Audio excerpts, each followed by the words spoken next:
السلام عليكم ورحمة الله وبركاته. النهاردة ان شاء الله معايا العميلة الصغنونة ديت. لما مامتها وصفت لي شعرها انا تخيلت الشعر حاجة تانية خالص، تخيلته شعر افريقي جدا. لما شفت الشعر على الطبيعة زي ما انتم شايفين الشعر ناعم بس مموج.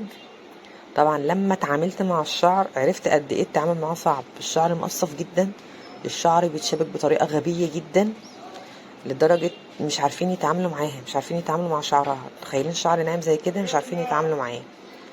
فكانت المشكلة كبيرة قوي في طروف شعرها، وان الشعرية عندها رفيعة والشعر ده بيتشابك جدا مع بعض.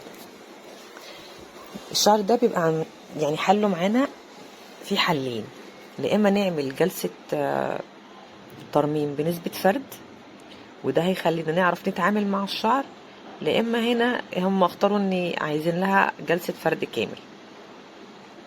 طب حالة زي كده برضو مش هنغامر وتستخدمي مادة حامية على الشعر، دي بنوتة صغيرة والشعر زي ما انتم شايفين الشعر حلو، يعني اقل احماض هتفرد لي الشعر، يبقى انا برضو استخدم له حاجة ترميمها عالية. وحالة زي كده لو انت حبيتي كمان تضيفي او تزودي ترميم على المادة اللي انت تستخدميها زودي، ما يهمكيش، الشعر ده بأقل مادة هيتفرد. انا طبعا شطفت الشعر شطف كامل، شطفته يعني مرشته خالص. هنا الكبس، بس انا حبيت اوريكم مرحله الكبس ان ما شاء الله الشعر من اول كبسه الشعريه اتفردت ولمعت من اول كبسه، يعني ما شاء الله. يعني انا يمكن انا عدت كبستين 3 تاني عليه بس زاد التوكيد. طبعا مش باكد على الجذور ولا بزود على الجذور ولا بشد في الشعر ولا الكلام ده، زي ما قلت لكم انا مشكلتها كانت في باقي الشعر مش في الجذور. ان شاء الله الجذور بعد كده هتطلع متظبطه واحسن من الاول بكتير، مادام هيبقى التعامل معاه اسهل ان شاء الله.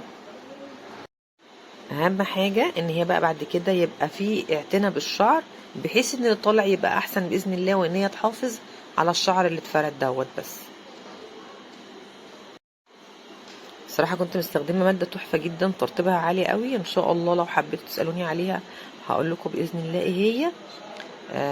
مرحله الكبس مش هجريها، انا كان في متعه رهيبه جدا اثناء الكبس في الشعر دوت. هسيبكم بقى تكملوا بس كده الفيديو واوريكم نتيجه الشعر في الاخر كانت عامله ازاي.